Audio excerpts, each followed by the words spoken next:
Hello दोस्तों, तो आज एक बहुत ही बेहतरीन मूवी हॉर्न्स को मैं एक्सप्लेन करने वाला है। ये एक crime drama fantasy thriller movie है और मेन ये मूवी एक लव स्टोरी के बारे में है। तो एक लड़का जिसे सभी लोग उसकी गर्लफ्रेंड का मर्डरर समझते हैं, वो लाख कोशिश करता है पर लोग उसकी बात नहीं मानते। लेकिन उसके पास अचानक कुछ ऐसी शक्तियाँ पावर्स आ जाती हैं। अब क्या वो उन पावर्स की मदद से असली कातिल मर्डरर का पता लगा पाएगा? चलिए देखते हैं कि वो किन कठिनाइयों का सामना करने वाला है और अपने आप को कैसे बेकसूर साबित करेगा। अगर पसंद आई तो लाइक, शेयर, कमेंट और चैनल को सब्सक्राइब कर देना। कहानी की शुरुआत में हम एक पेरिस नामक एक लड़के को देखते हैं जिसके घर के सामने रिपोर्टर्स, मीडिया वाले होते हैं और उससे बस यही सवाल करते हैं कि उसने मैरिन को क्यों मारा।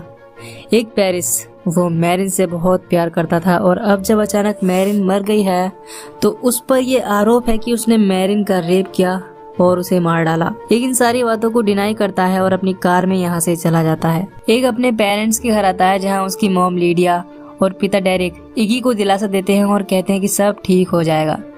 इगी का निकनेम होता है और उसके पिता डेरिक को कहीं ना कहीं ये लगता था कि मैरिन को इगी नहीं मारा होगा। इगी इस बात पर नाराज हो जाता है और बाहर आ जाता है। तभी इगी का भाई टेरी उसके पास एक बाजा बजाता हुआ आता है जिससे इगी को बेटर फील हो। इगी और टेरी के बचपन का दोस्त ली यहाँ आता है जो बताता है कि मैरिन के मर्डर केस में जो एविडेंस हमें मिलने वाला था वो अब नहीं मिल पाएगा क्योंकि लैब जल गई है। दरअसल दोस्तों, लैब में मैरिन की पोस्टमार्टम और अदर मेडिकल टेस्ट के जरिए रेपिस्ट और मर्डरर का पता लग सकता था। यहाँ कम से कम इगी पर से मैरिन के मर्डर का ब्लेम हट जाता। लेकिन क्या फायदा, अब वो लैब जल गई थी जिसमें एविडेंस था। तो ली वो एक लॉयर होता है और इगी का केस संभाल रहा होता है। खैर इगी बहुत ज्यादा परेशान हो जाता है पर टेरी और ली उसे संभालते हैं। रात को मैरिन के पिता डेल और बाकी रिलेटिव्स जिसमें इगी के पेरेंट्स भी थे सभी मिलकर मैरिन को श्रद्धांजलि देते हैं। डेल वो इन सभी के सामने इगी को कातिल बताते हुए कहते हैं कि गॉड उसे उसकी सजा जरूर देगा। ऊपर ट्री हाउस में बैठकर इगी सब कुछ देख रहा था। वो पूरा पागल हो चुका था क्योंकि डेल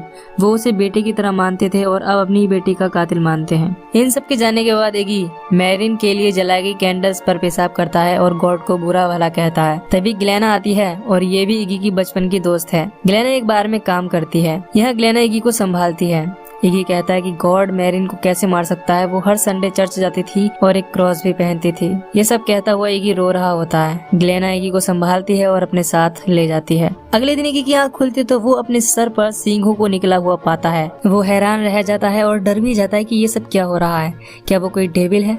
ये सब सवाल इगी के मन में थे। इगी ग्लेना के पास आता है और अपने सर पर निकले सींगों के बारे में बताता है, बट उसे ये सब देखकर जरा भी अजीब नहीं लगता। उल्टा ग्लेना अजीब बर्ताव करती है। तो इगी वो इन सींगों को हटवाने के लिए डॉक्टर की क्लिनिक आता है। इगी वो रिसेप्शनिस्ट को अपने सींग दिखाता है और उन्हें हटवाना चाहता है ऐसा बताता है। रिसेप्शनिस्ट को ये सींग देखकर जरा भी हैरियत नहीं होती। इगी कहता है, क्या तुम्हें ये अजीब या वियर्ड नहीं लग रहा? वो रिसेप्शनिस्ट कहती है नहीं। रिसेप्शनिस्ट इगी को फॉर्म देती है भरने के लिए। इगी फॉर्म भरने लगता है। तभी छोटी लड़की की माँ वो अजीब बर्ताव करने लगती है और कहती है कि मुझे अपनी बेटी को लात मारनी चाहिए क्योंकि वो चिल्ला रही है और इससे आपको तकलीफ हो रही होगी। असल में ये औरत सच बोल रही थी और ये सच्चाई उसके मुंह से इगी के सर पर आए सींगों की वजह से निकल रही थी। इगी वो फॉर्म रिसेप्शनिस्ट को देता है। वो रिसेप्शनिस्ट कहती है, क्या मुझे इस औरत को बाहर निकालना चाहिए क्योंकि इसकी लड़की की वजह से आपको प्रॉब्लम हो रही होगी। ये रिसेप्शनिस्ट उस औरत को गाली देकर अपनी लड़की को ले जाने के लिए कहती है। इस पर वो औरत गुस्सा हो जाती है और शीशे पर हाथ मारती है। इगी उस औरत को रोकते हुए उसका हाथ पकड़ लेता है। तभी अचानक इगी देखता है कि ये औरत किसी आदमी के साथ है और संभोग कर रही है। तभी ये औरत अपना हाथ छुड़वाती है और चली जाती है। ये छोटी लड़की भी कहती है कि मैं अपनी माँ से नफरत करती हूँ और उन्हें उनके बेड पर ही जला देना चाहती हूँ। थी खैर इगी वो डॉक्टर रेनर से आखिरकार मिलता है और अपनी प्रॉब्लम बताता है, पर वो भी इन सींगों को ऐसे नजरअंदाज करता है जैसे वो सब नॉर्मल है। इगी डॉक्टर रेनर से इन सींगों को हटाने के लिए कहता है। सींगों को हटाने से पहले डॉक्टर इगी को बेहोश कर देते हैं। यहाँ हम इगी को बचपन देखते हैं। इगी जब छोटा था तब पहली बार इगी की मुलाकात मैरिन से हुई थी चर्च में।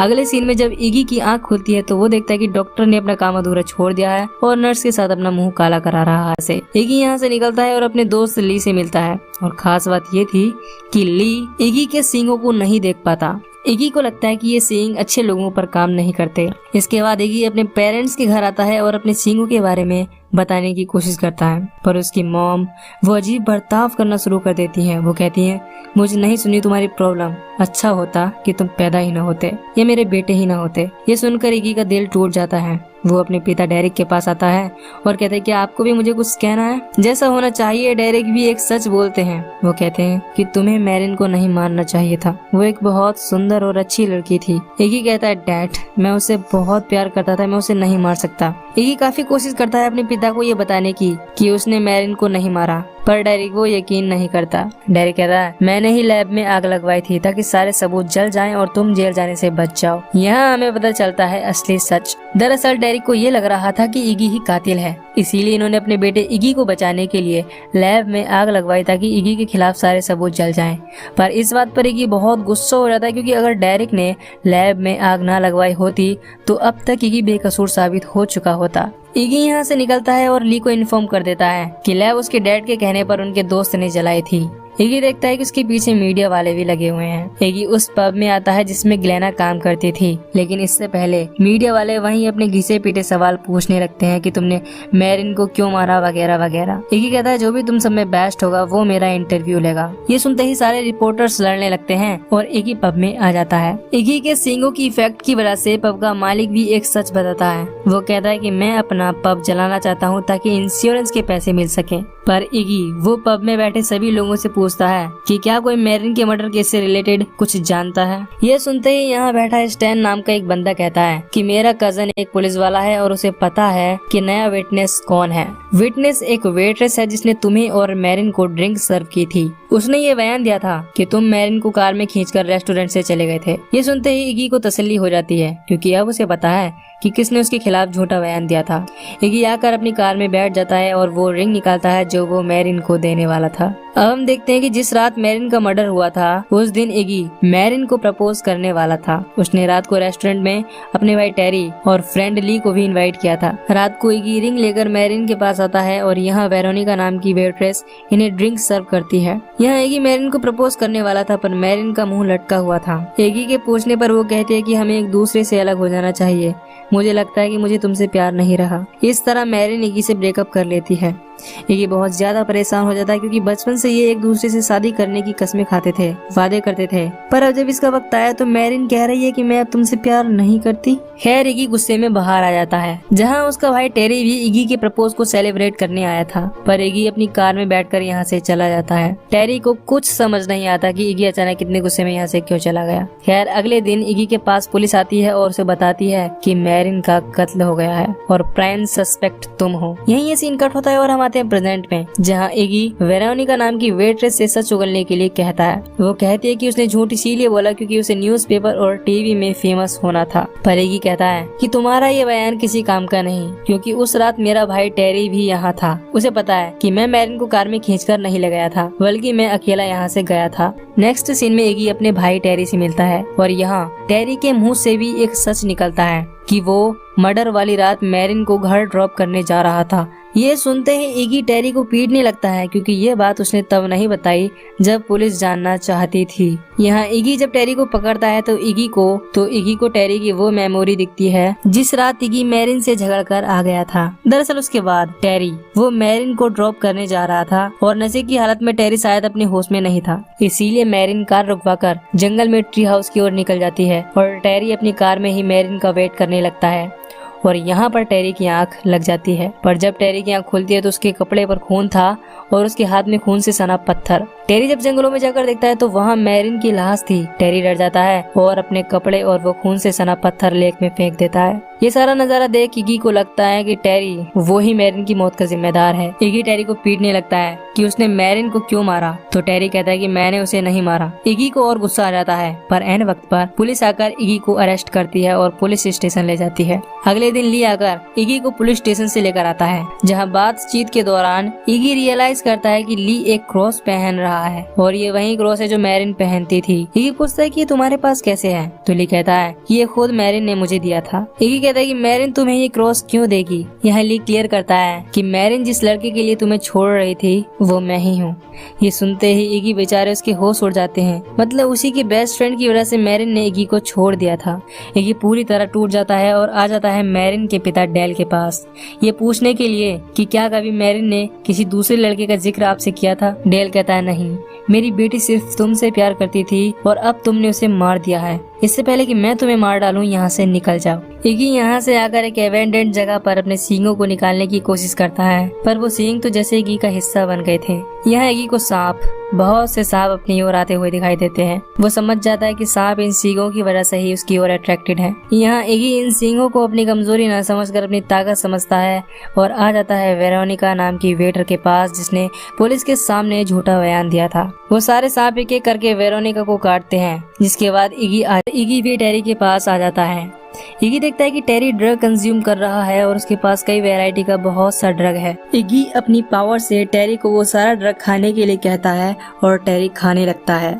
एक एक करके टेरी सारे ड्रग्स खा जाता है, जिससे टेरी की हालत बहुत ज्यादा खराब हो जाती है। ये सजा इगी ने टेरी को इसीलिए दी थी क्योंकि टेरी ने जब मेरिन की बॉडी देखी तब उसने पुलिस को इन्फॉर्म नहीं किया बल्कि अपने आप को बचाया। अगले दिन ली इगी के पास आता है और उसे संभालते हुए कहता है कि ये मेरिन का फैसला था कि वो तुम्हें छोड़ने वाली है। इसी बात पर ये झगड़ते हैं, जिस वजह से इगी ली के गले से मेरिन का क्रॉस निकाल लेता है। क्रॉस निकलते ही ली को इगी के सींग दिखाई देने लगते हैं। इगी समझ जाता है कि ली मेरिन के क्रॉस की वजह से प्रोटेक्टेड था, पर अब और नहीं। इगी ली के गले को दबाने लगता है और सब शीशे की तरह साफ होने लगता है। दरअसल जिस दिन मेरिन मरी थी उस दिन मेरिन ली को बताती है कि वो इगी से ब्रेकअप करेगी, पर उसने ये नहीं कहा था कि वो ब्रेकअप के बाद ली के साथ रहेगी। इसी रात रेस्टोरेंट में मेरिन और इगी का ब्रेकअप हो जाता है और ली बाहर से सब देख रहा था। इगी जब रेस्टोरेंट से चला जाता है तो टेरी मेरिन को ड्रॉप करने के लिए जाता है, तभी पीछे पीछे ली भी आ गया था। ली देखता है कि टेरी की नशे की वजह से आंख लग गई है। ली जंगलों में जाता है जहां मेरिन थी। ली जबरदस्ती मेरिन को किस करने लगता है, पर मेरिन कहती है कि ये तुम क्या कर रहे हो। ली कहता है कि तुमने इगी से ब्रेकअप मेरे लिए ही तो किया था। मेरिन कहती है नहीं, मैं अब भी इगी से बहुत प्यार करती हूँ और करती रहूंगी। इस बात पर ली को बहुत गुस्सा आ जाता है और वो जबरदस्ती मेरिन को सेक्सुअली अब्यूज करता है। जब मेरिन ली का हाथ काट लेती है तब जाकर ली एक पत्थर मेरिन के सर में मारता है और मेरिन वहीं मर जाती है। ये जानकर इगी शॉक हो जाता है और समझ जाता है कि मेरिन की मौत का जिम्मेदार ली ही है। तभी ली उठता है और बताता है कि उसने ही वो खून से सना पत्थर टेरी की कार में रखा था। यह ली इगी के ऊपर गैसोलीन छिड़ककर उसमें आग लगा देता है और इगी अपनी कार लेकर पानी में कूद जाता है। हर जगह ये खबर फैल जाती है कि इगी की उसकी कार में जलकर मौत हो चुकी है, पर बॉडी अभी नहीं मिली है। हमें ये भी पता चलता है कि टेरी हॉस्पिटल में है और वो अभी जिंदा है। साथ ही यहाँ टेरी के पेरेंट्स भी हैं। दूसरी तरफ हम इगी को पानी से निकलता हुआ देखते हैं और वो अभी जिंदा है। इगी अपनी इसी हालत में डेल के पास जाता है और उसे बताता है कि असली कातिल कौन है। यहाँ इगी मेरिन के क्रॉस को डेल को देता है, पर डेल कहता है कि मुझसे ज्यादा तुम्हें इसकी जरूरत है। जब इगी मेरिन के क्रॉस को पहनता है तो वो बिल्कुल पहले जैसा हो जाता है और उसके सींग भी गायब हो जाते हैं। जब इगी उसी ट्री हाउस में आ जाता है जहाँ उसने और मेरिन ने अपनी जिंदगी के खूबसूरत पल बिताए थे, तो वहाँ इगी को एक लेटर मिलता है जो मेरिन का था। उसमें लिखा था कि तुम इसे तब नहीं पढ़ पाओगे जब मैं जिंदा होंगी। दरअसल वो सारे सपने जो मैं तुम्हारे साथ देखना चाहती थी नहीं देख पाऊंगी, क्योंकि मैं भी उसी फैमिली कैंसर की वजह से मर जाऊंगी जिस वजह से मेरी माँ की मौत हुई थी, और मैं नहीं चाहती कि तुम्हारे साथ एक अधूरी लाइफ जीऊं, पर मैं हमेशा तुमसे प्यार करती रहूंगी। जब इगी ये लेटर पढ़ता है तो उसे रियलाइज हो जाता है कि असली सच्चाई क्या थी, वो क्यों ब्रेकअप करना चाह रही थी। इगी यहाँ से सीधा अपने भाई टेरी के पास जाता है और उसे बता देता है कि मेरिन का कातिल ली है और मैं उसे सजा दिलाकर रहूंगा। टेरी भी साथ आने के लिए कहता है। इसके बाद इगी ली से मिलता है तो ली को नहीं पता होता कि पिछली बार इन दोनों के बीच क्या हुआ था, इसीलिए इगी आसानी से ली को वॉक के बहाने उसी ट्री हाउस के पास ले आता है जहाँ पर ली ने मेरिन को मारा था। इगी कहता है मुझे पता है कि तुमने ही मेरिन को मारा था। ली कहता है ये तुम क्या कह रहे हो, ऐसा नहीं कर सकता मैं। इगी कहता है बस अब बंद करो ये झूठ बोलना। यहाँ पर ऑफिसर एरिक और टेरी भी आ जाते हैं। यहाँ इन सब में हाथापाई हो जाती है जिसमें टेरी का पाँव घायल हो जाता है और एरिक मारा जाता है, जिस वजह से इगी को आखिरकार मेरिन का क्रॉस निकालना पड़ता है। जैसे ही इगी क्रॉस निकालता है तो वो पूरी तरह एक डेविल में कन्वर्ट हो जाता है। ली शॉर्ट गन से इगी को मारता है पर इगी को कुछ नहीं होता। इसके बाद इगी ली के पेट में अपना सींग घुसा देता है। सींग की वजह से ली के पेट में घाव बन जाता है और उसी घाव में एक सांप घुस जाता है जिसे इगी कंट्रोल कर रहा था। वो सांप ली के मुंह से उसके पेट में घुस जाता है, जिससे फाइनली ली को उसके किए की सजा मिल जाती है और वो मर जाता है। इगी भी टेरी के सामने एक पत्थर बन जाता है और मर जाता है। इसके बाद हम इगी को आफ्टर लाइफ में मेरिन के साथ देखते हैं और यहीं पर ये मूवी खत्म हो जाए। उम्मीद है कि आपको ये मूवी पसंद आई होगी। अगर पसंद आई तो लाइक, शेयर, कमेंट और चैनल को सब्सक्राइब कर देना।